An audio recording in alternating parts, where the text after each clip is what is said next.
Hi, this is Mark Middleberg, and I'm with you here coming from CCN, and we're at the live broadcast of the Great Resurrection Debate. We're broadcasting from Bethel College in northern Indiana, and right behind me is the auditorium where we're going to go live to the debate in just a couple of minutes.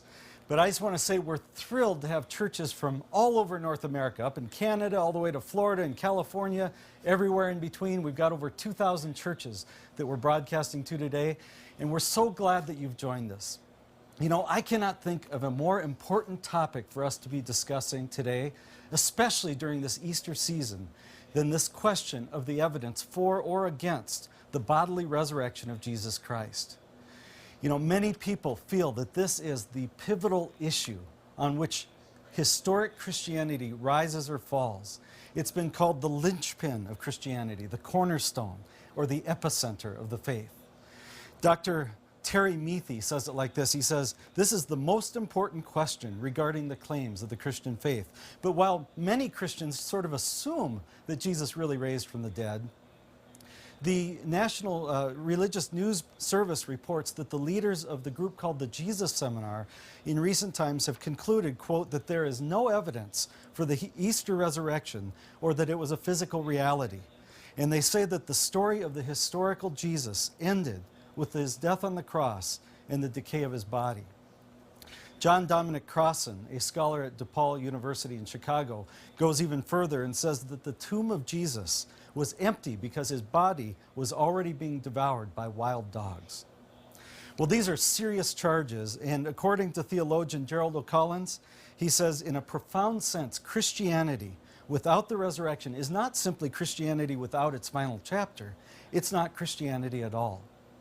The Apostle Paul said in 1 Corinthians 15, "If Christ has not been raised, then your faith is useless, and you are still under condemnation for your sins.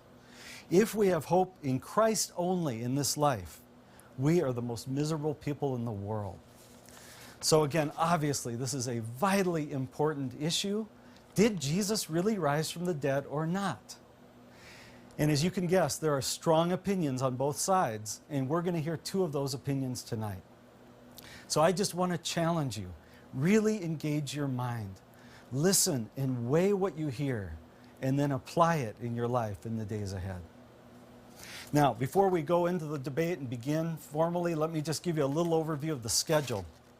Midway through, we're going to take a short stretch break. Now, don't try to go real far because it's going to be real quick, but it's a chance at least to stand up and stretch. During that time, if you'd like to fax or email questions, you can do that and try to get those in by the end of that break. And then during a short Q&A time, we'll ask our two debaters to respond to the most asked questions. Now, I'll be back again at the very end to close out our debate, so hold on for that, and I'll tell you about how you can get a DVD of tonight's broadcast at that time. Now, our moderator for tonight's debate is Dr. David Aikman.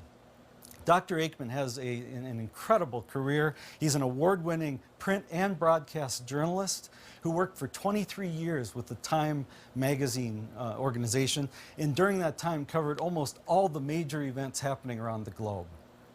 He's also an author of numerous books, and he is the foreign policy consultant in a firm based in Washington, D.C. We are so honored to have Dr. Aikman with us tonight moderating the debate. And at this point, we're going to go live into the auditorium. And would you welcome with me Dr. Aikman?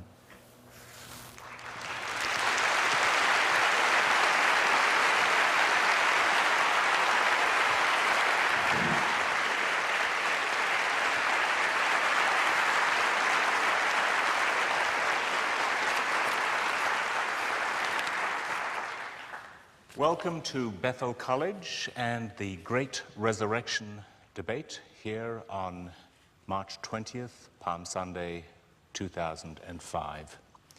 This is a debate on the historicity of the resurrection, or whether Jesus Christ bodily rose from the dead or not. We have two very distinguished debaters here tonight, and I'm going to introduce them, and then they are going to come out on stage, and you, the audience, will be free to applause at that point. Our first debater is Dr. William Lane Craig. Dr. Craig earned a doctorate in philosophy at the University of Birmingham, England, before taking a doctorate in theology from the Ludwig-Maximilians-Universität München, Germany. In Germany, Dr. Craig was a fellow of the Alexander von Humboldt Stiftung and wrote on the historicity of the resurrection of Jesus. He also spent several years at the Katholieke Universiteit Leuven in Belgium and is currently a research professor at Talbot School of Theology of La Mirada, California. Our second debater is Bishop John Shelby Spong. Bishop John Shelby Spong is a renowned author and speaker. He is the retired bishop of the Episcopal Diocese of Newark, where he served for 24 years. Dr. Spong has received numerous honors, including being named Quarter Centenary Scholar by Emmanuel College, Cambridge University, and Humanist of the Year in 1999. The Protestant Episcopal Theological Seminary in Virginia and St. Paul's College have conferred on him the Doctor of Divinity degrees, and Muhlenberg University a Doctor of Humane Letters degree. He has been scholar in residence at Christ Church, Oxford, and is a fellow of St. Daniel's Library in Wales. Will you please welcome our two debaters, Dr. Craig and Bishop John Shelby Spong.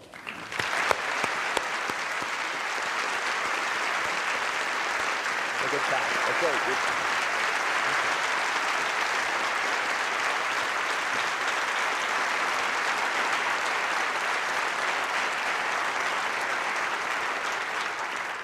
Now, for our television audience and for the studio audience, I'm going to explain the rules of the debate. Each debater is going to have an opening statement of 15 minutes. Each debater is then going to have a rebuttal of 10 minutes, and then there will be a break. There will be a second rebuttal after the break by both speakers, and then a question and answer period. We will be collecting questions that are emailed in and provided by members of the audience during the break period or even beforehand, and I will select questions for the speakers from those that are given to me. Each question will be given to a speaker, and he will have the chance to speak for 1 minute in response, and so will the other debater. We will then have a closing statement by each debater of 5 minutes, and I will make a concluding statement, and then we will finish the debate. I do ask all of you in the studio audience to refrain from any kind of applause except when you are told to do so, which will be at the end. This is not a canned comedy show, but you must understand that we must be very, very fair to each of these speakers, and we must not show any partisanship while they are actually speaking. You may, of course, present your applause for the whole presentation at the end of the debate. I'm also going to be rather strict on the time allotted to each of the debaters, and although I'm quite sure that each of them will be honoring the time they have been given, if there is any lapse in this, I shall politely but firmly ask the person to finish speaking. We'll do it in a reasonably gentlemanly way, I hope. This is a very important debate, and I'm sure you don't need to be reminded of why it's rather significant at this time of year, and it'll give us a lot to think about. I would like to invite right now the opening statement by Dr. William Lane Craig. Good evening. I want to begin by thanking Bethel College and CCN for hosting this debate on the meaning of the resurrection. And I also want to say that I consider it a real privilege to be sharing the podium tonight with so influential a churchman as Bishop Spong. My main contention in tonight's debate is that Jesus' resurrection was a real historical event, and therefore meaningful for us today. So in my opening speech, I want to outline a case for the historicity of Jesus' resurrection. Now, I'm going to be giving you a lot of historical information, so hold on to your hats. A historical argument for Jesus' resurrection involves two steps. First, determine what are the facts to be explained, and second, determine what is the best explanation of those facts. First, what are the facts to be explained? In order to answer this question, it's important to say something about our sources for the historical Jesus. Our principal sources for the life of Jesus consist of documents written within a generation after his death, which were later collected by the church and put into one volume called the New Testament. When historians investigate Jesus' life, they're not treating the New Testament as a wholly inspired book. They're not even assuming that the New Testament is generally reliable. The historian expects to find errors and inconsistencies in even his most reliable sources. So the historian isn't presupposing that the New Testament documents are reliable. Rather, he's arguing that in the case of a specific event, there are good reasons to think that the documents are reliable on that score. So, when we come to what these documents have to say about the resurrection, the question is, what historical facts about this event can we reliably recover from the documents? Now, it might come as something of a surprise to you that today the relevant facts are largely agreed upon by New Testament critics. There has been a revolution in New Testament scholarship concerning the resurrection over the last half-century. Back in the 1940s and 50s, it was widely believed that the story of Jesus' empty tomb was a legend shaped by the theology of the early church, which arose many decades after Jesus was dead and gone. The post-mortem appearances of Jesus were thought to have been hallucinations brought on by the disciples' fervent faith in Jesus. And the disciples' belief that God had raised Jesus from the dead was taken to be the result of the profound impact Jesus had had upon his disciples during his life. Today, these positions have been largely abandoned within the scholarly community. Those who still cling to the older opinions represent the radical fringe of contemporary New Testament scholarship. Instead, today, the majority of scholars affirm the following three facts about what happened following Jesus' crucifixion. Number one, on the Sunday morning after his crucifixion, Jesus' tomb was discovered empty by a group of his women followers. Two, on multiple occasions, various individuals and groups experienced appearances of Jesus alive after his death. And three, the original disciples suddenly and sincerely came to believe that God had raised Jesus from the dead despite every predisposition to the contrary. What are some of the reasons that have persuaded most scholars to think that the documents are accurate with respect to these three facts? Let me simply mention a few of the reasons. First, with respect to Jesus' empty tomb, most scholars have been convinced on the basis of reasons like the following three. Reason number one, the empty tomb story is part of Mark's very old source material. Behind Mark's story of Jesus' passion lies an earlier source, which included the story of the women's discovery of his empty tomb. Mark is the earliest of our Gospels, so his source must be even earlier still. In fact, the commentator Rudolf Pesch dates this source to within 7 years of Jesus' crucifixion. Contrast this with the sources for Roman and Greek history, which are usually removed 1 or 2 generations or even centuries from the events that they record. For example, the earliest biographies of Alexander the Great were written by Arrian and Plutarch over 400 years after Alexander's death, and yet classical historians consider them still to be trustworthy. According to A.N. Sherwin-White in his book, Roman Society and Roman Law in the New Testament, even 2 generations is too short a time span to allow legendary tendencies to wipe out the hard core of historical facts. Thus, the extraordinarily early date of Mark's passion source effectively rules out the hypothesis that the story of the empty tomb is a late developing legend, as critics used to think. Reason number 2, Mark's account of the empty tomb is multiply and independently attested by other sources. One of the most important criteria used by historians is multiple independent attestation. If an event in Jesus' life is attested by at least 2 independent sources, one of which is early, then the event is likely to be historical. As New Testament critic Marcus Borg explains, the logic is straightforward. If a tradition appears in an early source and in another independent source, then not only is it early, but it is also unlikely to have been made up.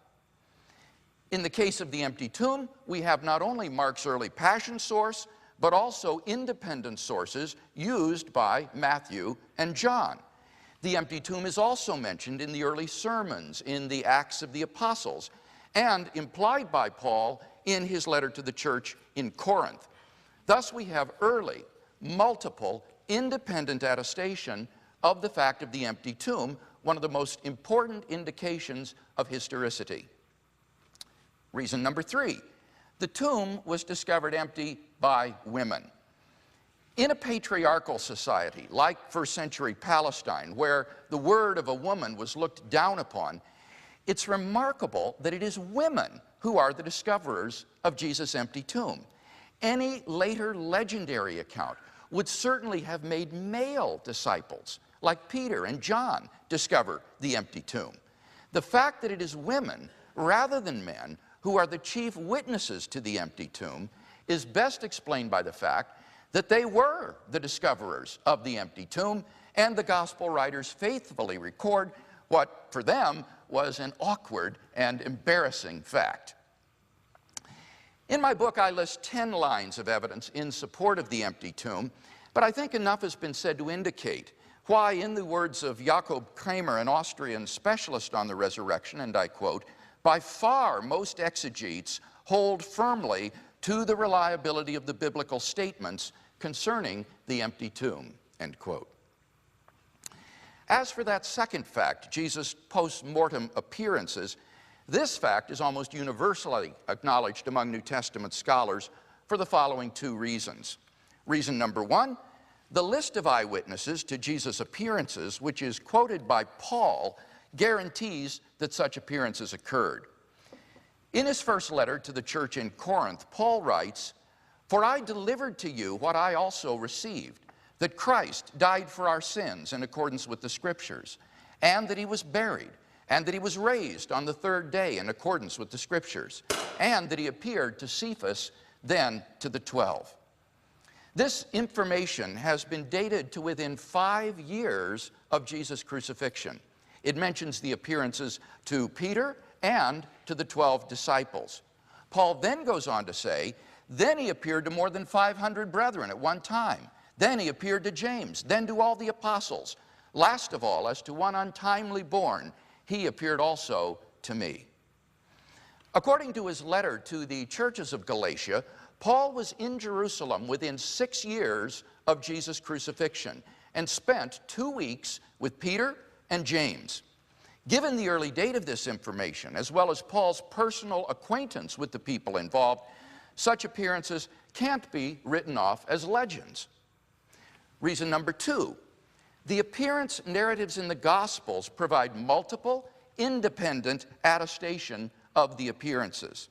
For example, the appearance to Peter is attested by Luke and Paul. The appearance to the 12 is attested by Luke, John, and Paul. And the appearance to the women is attested by Matthew and John. The appearance narratives span such a breadth of independent sources that it cannot be reasonably denied that the earliest disciples did have such experiences. Even the skeptical critic Gert Ludemann therefore concludes, and I quote, "It may be taken as historically certain that Peter and the disciples had experiences after Jesus' death in which Jesus appeared to them as the risen Christ," end quote. Finally, the origin of the disciples' belief in the resurrection. Think of the situation the disciples faced following Jesus' crucifixion. Number one, their leader was dead, and Jews had no idea of a dying, much less rising, Messiah. Jewish messianic expectations included no idea of a Messiah who, instead of triumphing over Israel's enemies, would be shamefully executed by them as a criminal. Number two, according to Old Testament law, Jesus' execution exposed him as a heretic, a man literally accursed by God. And three, Jewish beliefs about the afterlife precluded anyone's rising from the dead to glory and immortality before the end of the world. Nevertheless, the original disciples suddenly came to believe so strongly that God had raised Jesus from the dead that they were willing to die for the truth of that belief. Bishop Spong himself writes in his book, The Easter Moment, that something big and powerful actually happened to produce this change. Indeed, I've rarely seen a more powerful statement of this point than Bishop Spong's. He points out that the lives of both Jesus' disciples and his family were radically transformed, that Sunday became the new holy day rather than the Jewish Sabbath, that God was reconceived to be not just one person, but to include Christ, that the content of the gospel message became Jesus himself, that Jerusalem became the center of Christianity, and that leading members of the anti-Christian religious establishment became followers of Christ. All of this is historical data, he concludes, that begs for an adequate explanation. But what was that big and powerful something, if not the resurrection itself, as the disciples proclaimed? As the eminent British scholar N.T. Wright has written, without the resurrection, there is a gaping hole in the middle of first century history that nothing else can plug. That is why, as a historian, I cannot explain the rise of early Christianity unless Jesus rose again, leaving an empty tomb behind him. In summary, then, these three facts are agreed upon by the majority of New Testament scholars who have written on the subject: Jesus' empty tomb, his post-mortem appearances, and the origin of the disciples' belief. That brings us then to the second step of our argument, that the best explanation of these facts is that God raised Jesus from the dead. This was, of course, the explanation given by the eyewitnesses themselves, and I can think of no better explanation. Down through history, various naturalistic alternatives have been proposed, such as the conspiracy theory, the apparent death theory, the hallucination theory, and so on.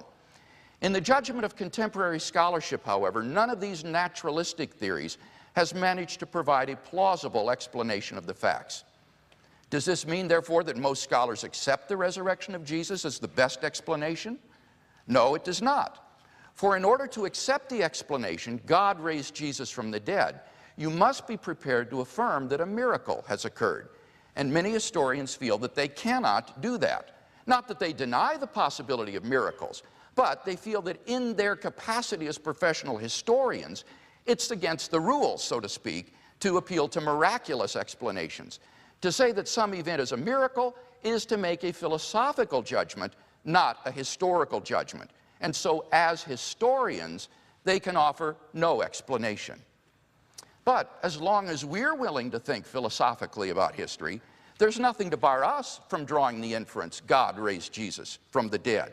If our minds and hearts are open to God's existence, then we will be open to miracles as well. As the Australian philosopher Peter Slezak has nicely put it, for a God who can make the whole of the universe, the odd resurrection should be child's play. Indeed, today the rational man can hardly be blamed if he concludes that on that first Easter morning, a divine miracle occurred. Thank you, Dr. Craig. Bishop Spong. Thank you, sir. Also, I would like to thank Bethel College. I do a lot of lecturing around the world, and I don't know any place that I've ever been more warmly and more graciously welcomed. So I thank you for that. I'm also pleased to thank the Church Communications Network, and it's a privilege for me to meet Dr. Craig, who has had such a distinguished career and who can quote me so well.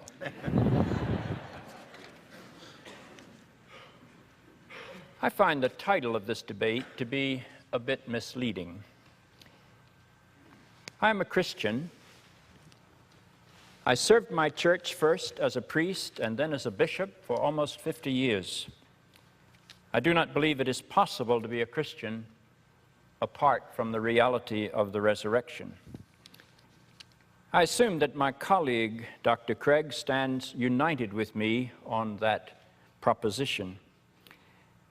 The reality of the resurrection is essential.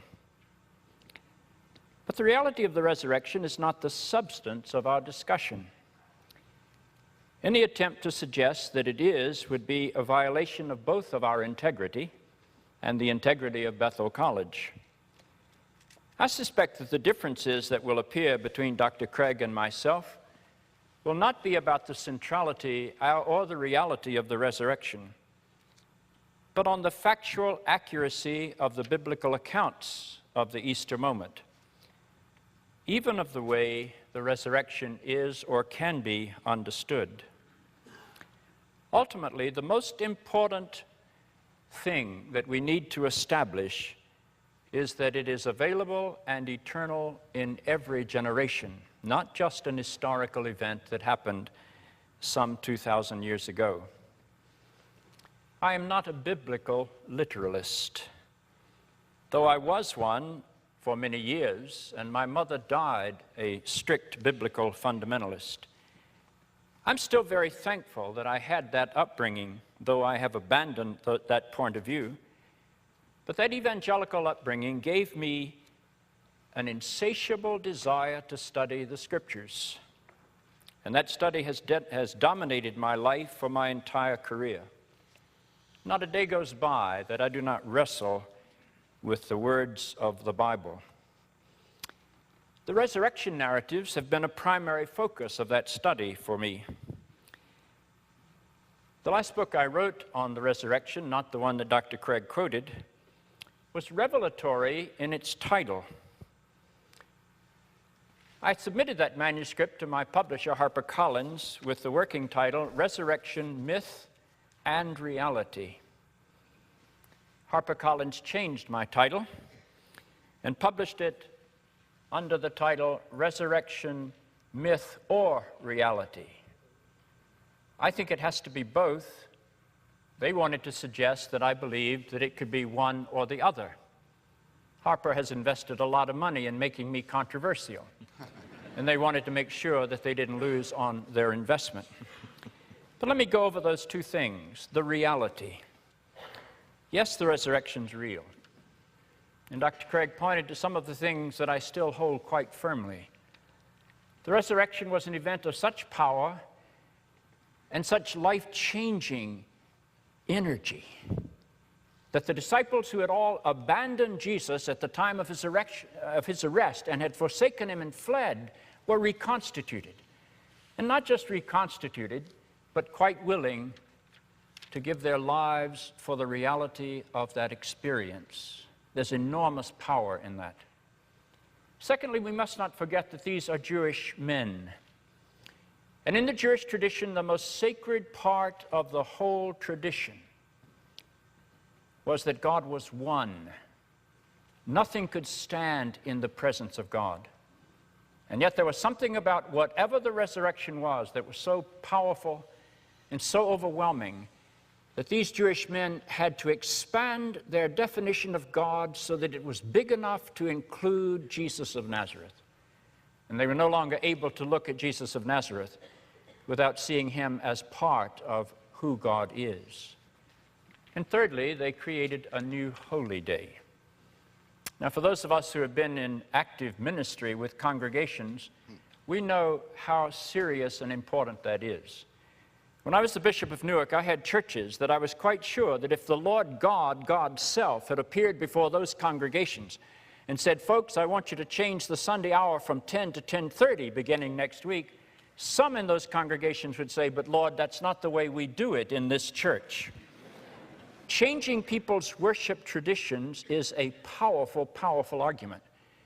But something happened that was associated with the first day of the week that created, certainly within one generation, a new holy day that stood side by side with Jewish Sabbath.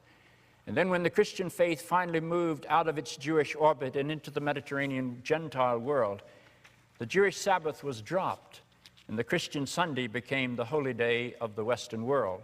It's still interesting to me that we put Jewish Sabbath and Christian Sunday together to create the weekend, which we still observe whether we are religious or not. So there is reality to the resurrection experience that I would not want anybody to think that I would doubt or question. But a God experience has to be put into human words. And that's where mythology enters. And by mythology, I mean that human beings do not speak a God language. We only speak a human language. So whenever we have a God experience, we have to put that experience into our human created frame of reference. And our language is simply not big enough to capture the wonder, the mystery, the reality of that inbreaking eternity. And so what do? We have to develop expansive language. We have to get it beyond our abilities. And that's what I see over and over again in the biblical narratives. I take those narratives seriously. I do not take them literally. But we need to face the fact that the inadequacy of all human language is something we must deal with. The only way a 21st century person can be a Christian is to be able to put the experience of God into 21st century language. Let me illustrate that for just a moment. If you witnessed an epileptic seizure in the 1st century, and if you witnessed an epileptic seizure in the 21st century, the reality that you would experience would be identical.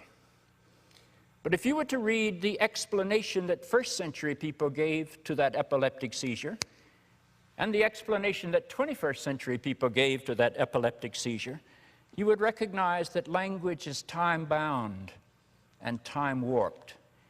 And if you ever take the language of a human explanation and say that this is the ultimate literal truth, it seems to me you have violated the eternity of that experience. Let me look at the language of the resurrection narratives for just a bit. And to tell you, if you're going to literalize the stories, this fanciful language gets in the way of a lot of modern people. Matthew says there was an earthquake when Jesus died, and another earthquake when the resurrection occurred. Were those literal earthquakes, or was he speaking poetically? The Gospels say that at 12 noon on the first Good Friday, darkness covered the whole earth until 3 o'clock. Was that a literal darkness, perhaps an eclipse of the sun? Or was that a poetic reference to what it meant to watch this love of God die? The Gospels say that when Jesus died, the veil in the temple was split from top to bottom. You need to understand what that veil meant. It separated the holy place where people could gather from the Holy of Holies, which was thought to be God's dwelling place. And the only person that could go into the Holy of Holies was the high priest. And he could go only once a year and after enormous purification rites. That veil separated human life from the ultimate presence of God. Was that a literal splitting? Was that a poetic way they were trying to describe what the meaning of the death of Jesus was? Matthew says in a gospel I heard read this morning at St. James Cathedral here in South Bend, that when the death of Jesus occurred, the earthquake opened up the graves. And people who had been long dead came up out of their graves and walked around in Jerusalem and were seen by people. Is that literal? Or is that poetic language? And then we're told that angels can ride on the wings of the wind to announce the resurrection, that they have the power to strike guards and put them in a state of unconscious stupor, and that they can roll back the stone, and that they can talk to the women, I presume in Aramaic, since that was the only language the women spoke. Can these descriptions of the resurrection that include all of these poetic symbols, could they still be real? Is there something behind that language that cannot be denied? And is the story of a dead man walking out of a tomb, presumably 3 days after his death, physically resuscitated? Is that literal language? Or is that language of people who are so transformed by the power of the living God that they have to create human language to communicate that experience? The second thing I think we need to look at when we look at those narratives is that they disagree on almost every detail. Let me walk you through them. Who went to the tomb at dawn on the first day of the week? We have 4 Gospels. We have 4 different lists. The only consistent figure in all 4 of them is Mary Magdalene. Did the women see the risen Lord in the garden at dawn on the first day of the week? No, says Mark. Yes, says Matthew. No, says Luke. Yes, says John. Even my friend Jerry Falwell can't make those fit together. It just won't work. It's a contradiction. Where were the disciples when they had this life-changing, in-breaking experience of resurrected power? Where were they? The Gospels don't even agree with that. Mark says it will be in Galilee. Matthew says it was in Galilee. Luke says it was never in Galilee. It was always in Jerusalem in the immediate environs. And John says it was in Jerusalem first. But then when he writes an appendix to his gospel in chapter 21, he makes a Galilean appearance much, much later. Indeed, it's hard to date the time, perhaps even years. Was the risen Christ physical? Well, Paul says he appeared. He never describes that appearance, so you don't get any data as to whether it was physical or not. Mark never describes the risen Christ appearing to anyone. Oh, there's a later addition to Mark that does, but in the authentic part of Mark's gospel, there is no appearance of the risen Christ to anyone. That's our earliest gospel. Matthew, who sort of seems to say it was a physical Jesus, that the women grabbed the feet of him in the garden on the morning of the resurrection. But then when he tells the story of Jesus appearing to the disciples, it's distinctly not physical. Jesus seems to come out of the heavens, clothed with the authority of the Son of Man. And he comes to give the disciples only their marching orders. Go into all the world and proclaim the gospel. It's only when you get to Luke and John, the last 2 Gospels, I would date them in the late 9th decade and the mid-10th decade. It's only in these latter Gospels that you begin to get appearances and empty tombs and all of the physical part of that resurrection story. But even here, Luke describes this Christ as having the ability to materialize on the road to Emmaus and to dematerialize after the breaking of the bread. That doesn't sound like any physicality that I understand. And John has the Christ have the ability to walk into a locked and barred upper room and still offer his physical wounds to Thomas to print, to feel, to touch, physicality. Were they trying to determine that the experience that they were having after the death of Jesus was in fact an experience of a living Christ who was identical with that Jesus? And that's the language that they used to describe it. There's no doubt in my mind that any of us would be here today talking about the resurrection if there weren't something real about it.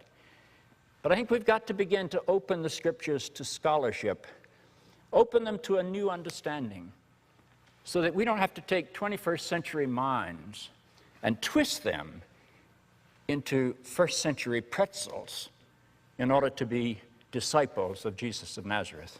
Thank you very much. Thank you, Dr. Spong. We now have 10 minutes for the first rebuttal by Dr. Craig.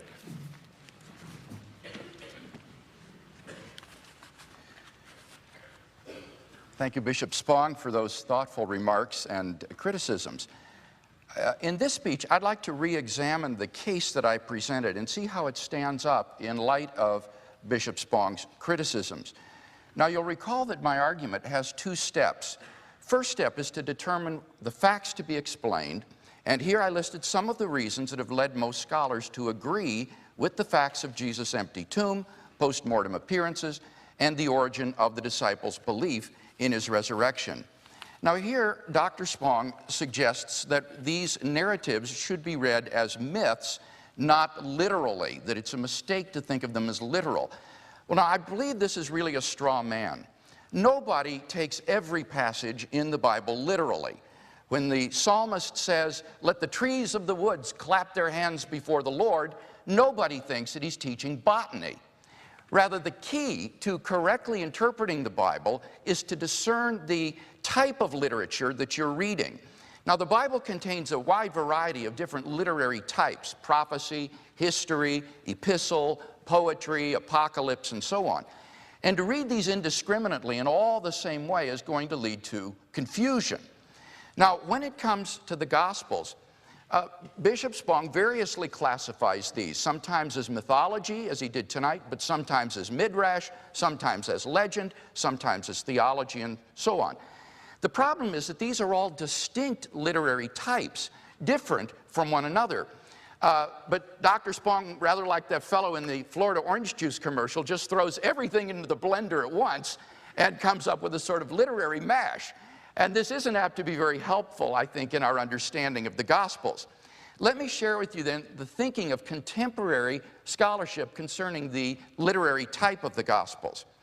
Contemporary scholars have come to realize that the Gospel's literary type is not mythology or midrash, but rather it is ancient biography, like Plutarch's famous lives of illustrious Greeks and Romans. According to Craig Keener in his recent commentary on the Gospel of John, and I quote, "The Gospels present themselves as true accounts of Jesus' ministry. All four Gospels fit the genre of ancient biography, the life of a prominent person. Jewish Christian readers would have been most familiar with literary works concerning primary characters in terms of Hellenistic lives or ancient biographies." He concludes, "Arguments concerning the biographical character of the Gospels have thus come full circle. The Gospels, long viewed as biographies until the 20th century, now again are widely viewed as biographies." Moreover, Keener notes, ancient biographies were a form of historical writing. He says biographies were essentially historical works. Thus, the Gospels would have an essentially historical function. So a correct analysis of the Gospel's literary type shows that they are meant to be an account of what actually happened. Moreover, Keener notes two factors undergirding the reliability of these biographies. First, how close the Gospel sources are to the events that they narrate, and secondly, the Gospel's care in handing down the information in their sources. He concludes on the basis of these two factors that the Gospel should be placed among the most reliable of ancient biographies. So the bottom line then is that the Gospels are not mythology or midrash, rather they are ancient biography and pretty reliable ones at that. Now, Bishop Spong also says that should we think of the resurrection of Jesus as literal? Well, I think that question has been answered decisively by N.T. Wright in his recent book, The Resurrection of the Son of God. Wright does a study of how the word resurrection is used in ancient history, in paganism, in Judaism, in Christianity. And he concludes that there is no evidence for Jews of our period using the word resurrection to denote something essentially non-concrete. Raymond Brown agrees. He says it is not accurate to claim that the New Testament references to the resurrection of Jesus are ambiguous as to whether they meant bodily resurrection. There was no other kind of resurrection. So when early Christians said he is risen from the dead, they meant it literally and bodily. And thus you have Paul in 1 Corinthians 15 arguing with the Corinthians over the question, with what kind of body do they come? The sermons in the book of Acts portrayed the resurrection as a physical event witnessed by various people. And of course, the empty tomb itself is testimony that this was taken to be a literal event, leaving an empty tomb in its wake. But Bishop Spong has a third objection. He says, what about all the inconsistencies in the narratives? Well, as I said in my first speech, no historian just throws out a source because it has inconsistencies. Indeed, the very task of the critical historian is to sift his sources to distinguish the historical from the unhistorical. And so looking for inconsistencies is just too blunt a tool to be of much value in analyzing one's sources. It's like trying to do brain surgery with a machete. Moreover, the inconsistencies that Bishop Spong is talking about aren't within a single source. They're between independent sources. But obviously, it doesn't follow from an inconsistency between independent sources that both of the sources are wrong. At worst, it only follows that one is wrong if they cannot be harmonized. Now, I think that most of the inconsistencies he mentioned can be harmonized. There are all answers to all of these, but I don't have time in this speech, obviously, to deal with them.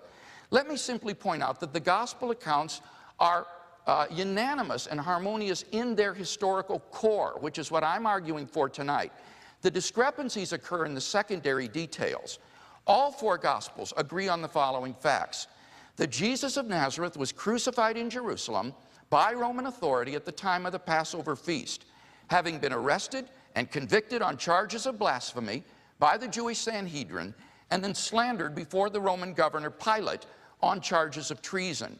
He died within a few hours and was buried Friday afternoon by Joseph of Arimathea in a tomb, which was then sealed with a stone.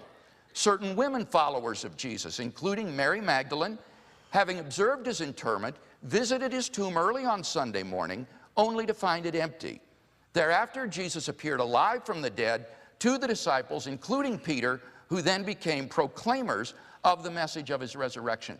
Now, all four Gospels agree on those facts. Many more details could be added if you include, in addition to that, facts which are attested by 3 out of the 4.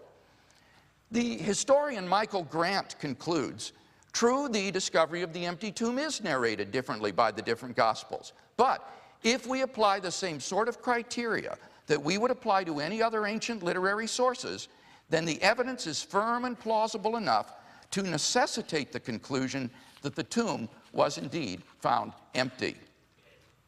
So I think we have good grounds for believing that the tomb was empty. What about the appearances? Well, here Bishop Spong asked, are they really physical? Isn't that a feature only of the later Gospels? Well, the case I presented doesn't depend on the nature of the appearances. It leaves it open whether they were visionary or physical. But let me say briefly why I do think they were physical. The claim that they only were physical in later Gospels assumes that these Gospels were written much later. But I think we have every reason to think that Acts was written prior to AD 62, and Luke's Gospel, therefore, sometime in the late AD 50s. That places it just as early as Paul's first letter to the Corinthians. Secondly, there's no evidence whatsoever that physical appearances only came later. On the contrary, we have multiple independent attestation of physical appearances. Indeed, our sources are unanimous on this. Thirdly, if originally all the disciples saw were visions of Jesus, then it wouldn't have led to belief in his resurrection. At most, it would have led to belief in his exaltation to heaven, but not to his being raised from the dead. So I think we've got good grounds for affirming the appearances. Dr. Spong agrees with me that something big and powerful happened to bring about the origin of the disciples' belief. And he says we must affirm the reality of the resurrection, and we must affirm that it be available in every generation. But where my disagreement is, I think, is that Bishop Spong wants to retain the language of Christian theology while evacuating it of any literal significance. On Bishop Spong's view, Jesus wasn't literally raised from the dead. His corpse was thrown into a shallow dirt grave where it rotted away. Jesus is literally dead. So the words about Jesus being raised in the meaning of God and the resurrection being available to every generation really are in the end empty. It's just flowery phrases. It is the language of Christian theology, but without the literal content. And so my concern is that the power and life of the resurrection cannot be available to every generation unless this is a real event that actually happened rather than just mythology or a fairy tale. And therefore, I think it's critical that we affirm the historicity of the resurrection as a basis for our affirmation of its meaning. Thank you, Dr. Craig. And now Bishop Spong for the rebuttal. I have great admiration for a man who can quote Gerd Ludemann and Tom Wright in the same presentation. They represent sort of the extremes in biblical scholarship. Dr. Craig has used a trick. That's an incorrect word. He's used, what shall I say? He's done the same thing that politicians do. He says, everybody thinks of it my way. Most scholars, he said a number of times, do this. Most scholars do that. Well, he and I must read a totally different group of scholars. I'm a member of the Jesus Seminar. We have 250 PhD Bible scholars, Catholic and Protestant, and they would not agree at all with either the timing that Dr. Craig mentioned or with some of his historicity of such things as the tomb, the empty tomb. When you read biblical material, you're not always reading primary sources. We know for a fact that Matthew copied Mark into his gospel. Matthew copies about 90% of Mark into his gospel. We know that Luke also had Mark in front of him when he wrote, so Luke copies about half of Mark into his gospel. So when Matthew, Mark, and Luke agree, it's no mystery. They have the same source. Mark is the primary source for all of them. Let me suggest that our dating system would be quite different. Paul, in my dating scheme, would write between 50 and 64. I assume that you would agree probably with that. But when we get past that, I would date Mark after 70. I would date Matthew in the mid-80s. I would date Luke the late 80s, maybe even the early 90s. And I've never seen anybody that suggested that Acts was as early as Dr. Craig has suggested. Indeed, if you read people like Burton Mack, you'll find that he dates Acts way in the 2nd century. There's a great deal of debate about that. But it's interesting to me that the people who want to make sure that literal biblical content is believed always opt for the earlier and earlier dating processes, which I don't believe can be substantiated. The fact is that the Gospels are written sometime between 40 and 70 years after the earthly life of Jesus came to an end, and it was written in a language that Jesus didn't speak. So before you and I read our Bibles, the story of Jesus is lived in oral transmission for 40 to 70 years and has gone through one translation. All I want us to do is to keep open our minds to the possibility that the story might have grown in that transmission. Not the essential experience, but the way it is described. Please recognize there is a difference between an experience which is real and eternal and the way anybody explains that experience at any given moment in time. The explanation always warps it in time, always binds it in time. Let me also suggest that the idea that the Gospels are biography is an idea that I know of no one in the New Testament world that I associate with would agree. I think of the Gospels, at least the synoptics. I can't make a case for John, but the synoptics, Mark, Matthew, and Luke. I would say that the underlying principle creating those is liturgy, not biography. Liturgy. He even suggested that everybody agrees that the crucifixion took place during the time of the Passover. I'm not sure everybody agrees with that at all. One of the earliest ways in which the Christ was interpreted was by Paul, who said, Christ is our new Passover. And you need to understand the Jewish Passover to understand what that claim was. It was an astonishing claim. In the Passover story, the angel of death passed over Jewish homes where the blood of the paschal lamb had been placed on the doorpost. So the blood of the paschal lamb was thought to have the power to dispel death. Paul says, Jesus is our new Passover. I think what lies behind that is that people were trying to process the Jesus experience. He died on the cross. They needed to make sense out of that. And so they likened it to the death of the paschal lamb. The cross became the doorpost of the world. The blood of the paschal lamb was shed on the cross. That blood has the power to overcome death. Those of us who come to God through that paschal lamb's self-offering can find eternal life. That's a powerful sermon that Paul was preaching. And I think that's probably what led them to see or to begin to place the crucifixion at the time of the Passover. A scholar at Birmingham University, where Dr. Craig got his doctorate, is named Michael Donald Goulder. Fascinating man, because he became an atheist late in his life, but he was a profound New Testament scholar. But Michael Goulder suggested that the primary thing that organizes the New Testament is the liturgical life of the synagogue, because the stories of Jesus were remembered and recalled in the synagogue. That's where they lived. The Christian movement didn't break away from the synagogue officially until 88 of this Common Era. So the Jesus narrative was lived in the synagogue. And as it was lived in the synagogue, it was constantly interpreted against synagogue worship. Have you ever wondered why Mark is the shortest gospel of the three? I think it's because Mark gives you Jesus stories that go from Rosh Hashanah, Jewish New Year, to Passover, the first celebration of the Jewish year in the month of Nisan. And John the Baptist, who opens Mark's gospel, is very much a Rosh Hashanah figure. What happened at Rosh Hashanah? They blew the trumpet. They gathered the people. They said, prepare for the kingdom of God to come, which is the essential John the Baptist message. And then you drive that gospel all the way through. The Jews had a day called the Festival of Dedication. It came in the month of Kislev, our month of December. We tend to call it Hanukkah. But in the Festival of Dedication, they celebrated the light of God being restored to the temple, the true worship of God being restored. It comes out of the Maccabean period of Jewish history. It's interesting to me that exactly at that point in Mark's gospel, he tells the story of the transfiguration of Jesus, the light of God coming down upon Jesus, who is the new temple, the new meeting place between God and human life. And the idea that Jesus is the new temple gets picked up in the later Gospels when Jesus is quoted as saying, destroy this temple and in 3 days I will build it up. And they didn't understand, says the Gospel writer, because he was referring to the temple of his own body.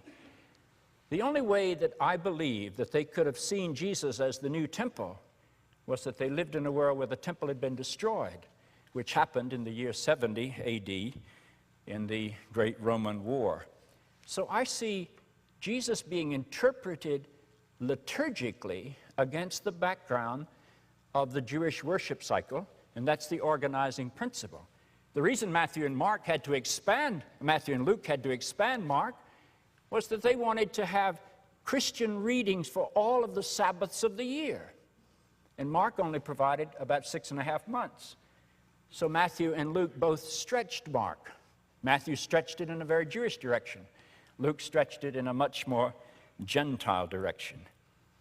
I think if we can begin to develop liturgical eyes, to begin to read our narratives, we will begin to see so much more. One of the reasons that I don't think we've been able as Christians to look at the Bible as that which look at the Gospels as that which grew out of the synagogue worship tradition is that we have been frankly anti-Semitic throughout our history.